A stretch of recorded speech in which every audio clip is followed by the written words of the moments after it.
Welcome to this episode of Dev Questions with Tim Corey. Join us as we tackle the questions you are asking about a career in software development, understanding the industry, and new technology. If you are just starting out or you want to grow stronger as a developer, this is the place to get your questions answered. Now, here's your host, expert developer, and online educator, Tim Corey. What is the future of Blazor? Is Microsoft invested in making Blazor great, or is it going to go the way of Silverlight? Let's talk about it in today's episode of Dev Questions. Now, if you have a question, go to suggestions.IAmTimCorey.com and ask it there, and hopefully you'll see your question answered in a future episode of Dev Questions like this one. So what is the future of Blazor? Is it going to succeed? Is it going to be a long-term thing, or is it just a passing fad? And the answer is the future is bright.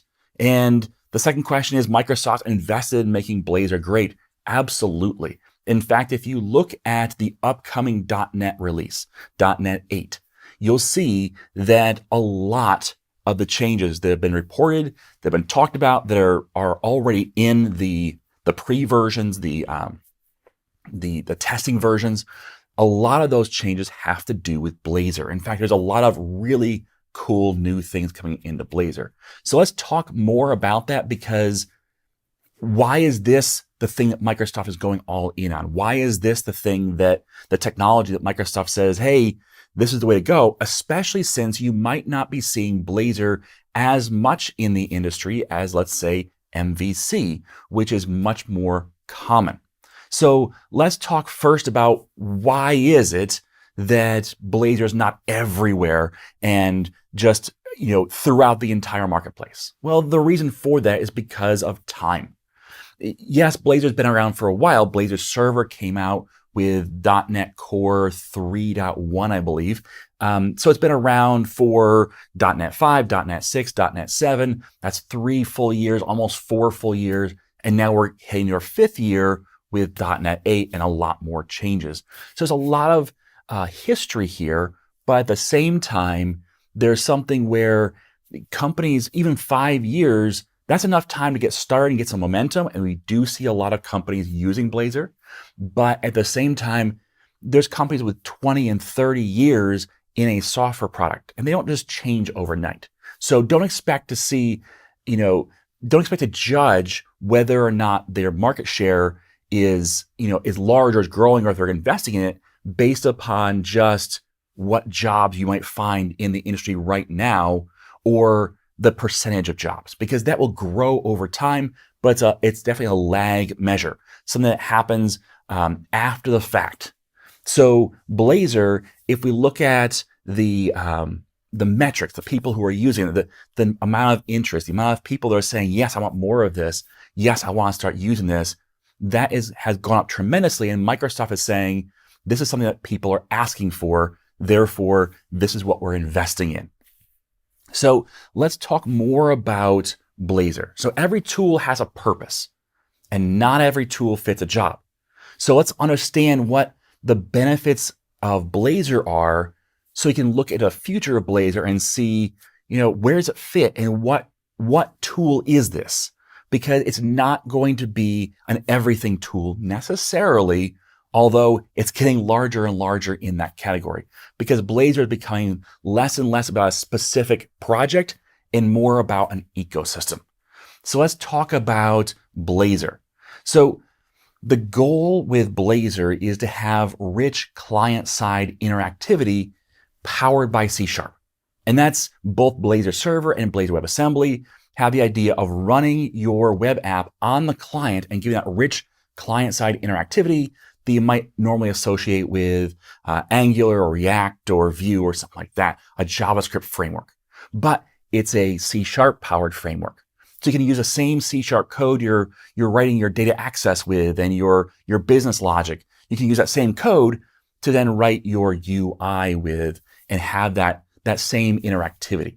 Well, Blazor Server sits on both the client and server side, which is really convenient, because Blazor Server says, hey, you can write all your server-side code and act like it's a PHP or other MVC, other server-side code, but at the same time, you still get that rich client-side interactivity.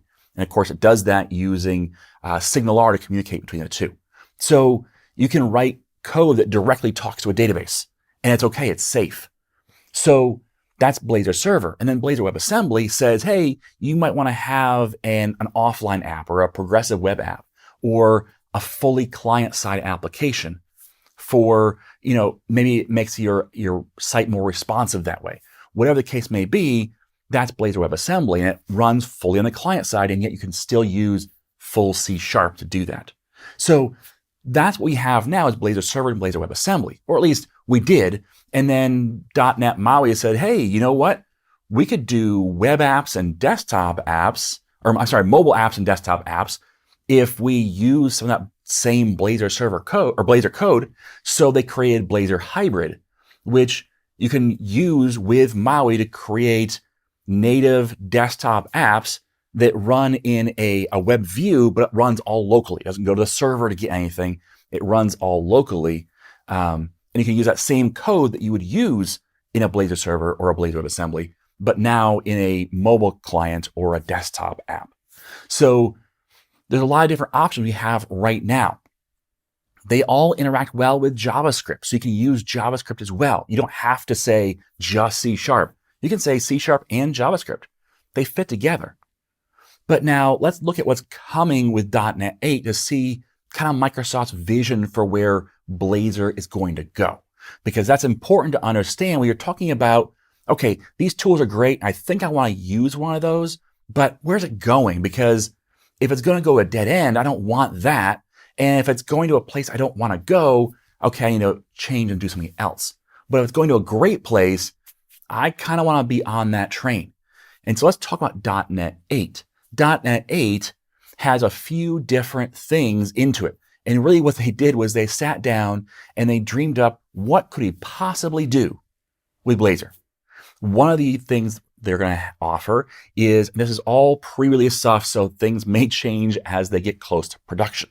But one thing they're going to offer is server-side rendering. And you might say, well, we have Blazor Server, right? No, that's different. Server-side rendering is completely server-side. There's no client-side aspect to it. So it's more like an MVC or a PHP, where it renders entirely on the server and then just passes down the HTML, CSS, and maybe even JavaScript if you have some, but it passes down just the completed web pages. So you can intermix your C# into your web page and it will render a dynamic page, but it will render on the server and then pass it down, which if you're not familiar with how MVC or PHP or others work, you may think, well, that seems inefficient. And in fact, it's just the opposite usually. It's highly efficient because the client is downloading a very small, just what they need web page, as opposed to the web page plus all the code. So it is very efficient, it's very quick, and when you don't need to have that rich client-side interactivity, this is a great option because it just renders the page cleanly how you want it. So you can still have that dynamic, hey, let's pull from a database, maybe our business hours. We're going to pull business hours from a database, but they're not going to change. So the client doesn't need to interact with those in a way where they get to adjust anything. So we just want to show them, here's our hours. We want those hours to be changeable by changing a database entry. That's where server-side rendering is really powerful. The same is true with things like employee lists and, information about your product even can pull from a database where it can be dynamic, but at the same time, on the client side, there's no dynamic interaction. A lot of websites you deal with mostly are going to be this static type of page where it's not going to change, for you. It's not going to change for your interaction. It may change over time as hours get updated, employees get added or removed, and so on. But that's a longer term change, not a right now change. And that's where server-side rendering is really powerful. So that's one thing that's coming to Blazor and .NET 8. But then, and this is a really cool thing, specific components can be rendered as server or WebAssembly, which means you can have a fully server-side application. Maybe, let's just say you are a restaurant And so you have your welcome to the restaurant homepage. Nothing really changes there. So server-side rendering. You have your menu. Things don't change there very often. Again, not in the life cycle of that one web page. Therefore, again, server-side rendering, it pulls from a database. But then there's the order page. Well, that order page needs to be interactive. You can make that page or a component on that page interactive using Blazor Server with that SignalR connection, or Blazor WebAssembly, where you have a fully offline or fully downloadable version of that interactive form. So that can be just for that page, which cuts down on the overall transmission to the client. It makes the whole page faster, and then that one component is the only thing that's pulling down changes and doing some rendering on the client side. So specific component rendering in either server or WebAssembly. But then there's also the idea, and this is another great idea, the ability to change the render mode at runtime. So here's the example that I've seen is that your site loads as a Blazor server application. Remember, Blazor server it gets rendered on the server, but then when it transfers down to the client, a connection is open with SignalR. And that connection allows for real-time changes on the client to be reflected back to the server, and for the server to have any changes reflected back to the client. And that connection has to be open, and it has to be always online. So if you have any service disruptions, that will break the connection and can cause problems rendering your page. That's Blazor Server. Blazor WebAssembly is we download the entire application to the client. Well, that application can be 2-3 megabytes potentially of content. Now, if you actually look at web pages and how they render today, a lot of web pages are a lot larger than that. Your whatever news site you go to, whatever sports site you go to, those are all going to be larger than 2 to 3 megabytes in download size. But that's still a significant download. And that means that until the site is downloaded, you don't render the page effectively. Now, there's some things you can do to say, hey, I'm loading. But with the render mode being able to be changed at runtime, they're saying, hey, what if you started as a Blazor server application where it's very fast to render that first page? And then in the background, you download the rest of the source code and it became a Blazor WebAssembly application, which means now it can work offline. Now all the rendering happens at the client. Now you don't have to keep that connection open to the server anymore in order for the page to be properly rendered. This is a really big deal and a really nice addition. So there's a lot of new ideas coming to Blazor in .NET 8 that really push the platform forward. And again, take it from being one of two options, well, one of three now, server, WebAssembly, these are for the web, or hybrid for mobile and desktop. But now we have for the web, server, WebAssembly, server-side rendering, component rendering, and also that change at runtime, which version you choose. So Microsoft is heavily invested in improving Blazor and making Blazor an even better product. Now, the other thing I want to point out before we go on is the fact that what Microsoft has done with all of the ASP.NET Core web application types, including Blazor, is it's open source. You can actually go to the repository and watch what they're doing in real time. You can see how they're working, what changes they're making, what issues they're working on, and so on. You can also see what choices they're making, and they're also trying to build their code off of web standard things, like WebAssembly. WebAssembly is not a Microsoft thing, it's a web standard. So they're trying to make sure that they build on top of web standards. SignalR is just on top of things like WebSockets. So it's just a wrapper around that because they're trying to make sure that they're not just saying, hey, you have to use this Microsoft specific stuff. They're saying, no, we're going to use web standards. That way it's broadly compatible. That way it's not going to be shut down, kind of like Silverlight was, because Silverlight required a browser plugin that a lot of browsers said, nope, we're not going to do that anymore. And so Microsoft's kind of in a bind. Now they're saying this is all web standard stuff, so you really can't shut it down because this is what the web is doing. This is the web as a whole, not just Microsoft. So they really invested in making wise long-term choices with Blazor. And I think Blazor is going to become that complete ecosystem of tools for web development that allow you to not just say this one tool, Blazor. Instead, it's here's my toolbox called Blazor, because now inside there I have server and WebAssembly and server-side rendering and hybrid and whatever tool you need. A lot of it is in there already. Not all of them, but a lot of them are already in there. So I think the key thing here is that actions speak louder than words. Microsoft can say all day, we're committed to X. We're definitely behind this. We're definitely behind that. But at the end of the day, they're a large company that's looking to make a profit. Their job isn't to make sure that they always follow through in every promise. Now, you break too many promises, you start having problems with the community, with trust. And they're starting to build back from some of those broken promises. But I think the key here is actions. Actions speak louder than words. And this is true for anywhere in life.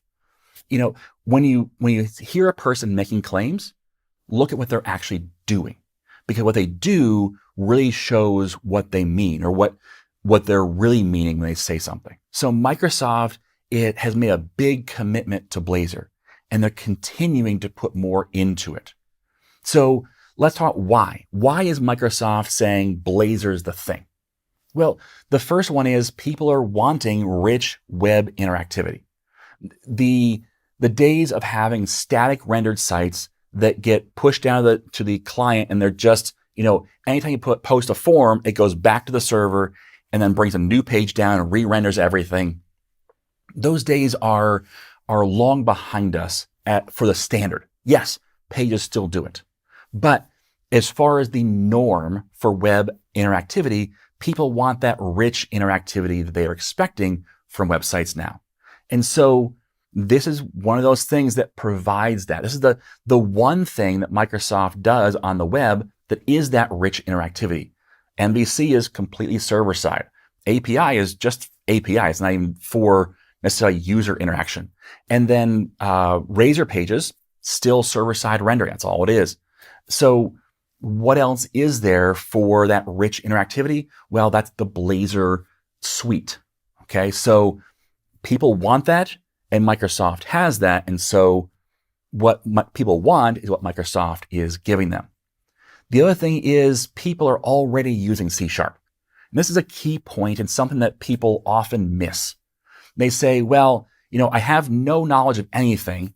Why should I choose this over that? Well, you have to have a broader picture first, because if you just try and say, well, forget everything else, which one's best, that it depends. You've heard me say that 1,000 times or more, because it does depend on more than just the technology. There's lots of technologies out there to render a rich web interactivity on the web. You can do that with jQuery. Should you? Probably not. Not in today's internet, but you can. So which one is right? Well, it depends on your scenario. If you are a JavaScript shop, you're building a node and you're writing JavaScript all the time, or TypeScript, I don't think there's a reason why you would use Blazor. I don't think that Blazor is the right choice probably for you. But on the other hand, if you are a complete C# shop and you're writing C# for your data access, you're writing C# for your business logic, I'm not sure why you would then say, let's now add NPM and Angular or React or Vue and all this JavaScript UI. It might not make sense, because now you have to bring a whole new ecosystem in, a whole new set of tools, and a whole new set of everything in order to have just your UI, when you could use the same C# code and have a much easier to build UI. Now, there's still reasons. I am not saying if you're a C# shop, you should not use Angular, React, or Vue. You definitely can. There's definitely purposes for it. But I'm saying if you are making a choice today and you're just a C# shop, I think that Blazor is the right choice in a lot of cases because it's an easier transition into that rich client interactivity, that rich web interactivity. So, and then the third reason why we're doing this, why Microsoft's doing this, not me personally, but why is Microsoft doing this? Because options are good. And that's, again, something that people often tend to discount. They often say, what's the best? That's the only thing that should exist. Well, guess what? That best, even those change from month to month or year to year. So should we throw things out over and over and over again? No, of course not. And what is best for you is not best for me. What is best for one situation is not best for another. So having the options are really good because otherwise I might feel forced into a corner and make bad choices and have a bad experience because I didn't feel I had an option to go somewhere else. So yes, Microsoft is invested in Blazor. I think that's the clear answer here. And the question is, should you be invested in Blazor? And I think I've kind of answered that already. I think that yes, if you're a C# developer, you should be invested in Blazor. You should know about Blazor. You should know how to work with it, know how to build it, and know what it's doing because I think it offers a very clear value add to you as a developer to know Blazor and to use it. I have found that I can get a project up and running complete much, much faster with Blazor than I can with a JavaScript framework or another system like that. So if you're already in the groove of C#, just adding that front end of C#, I think is a good option for a lot of people.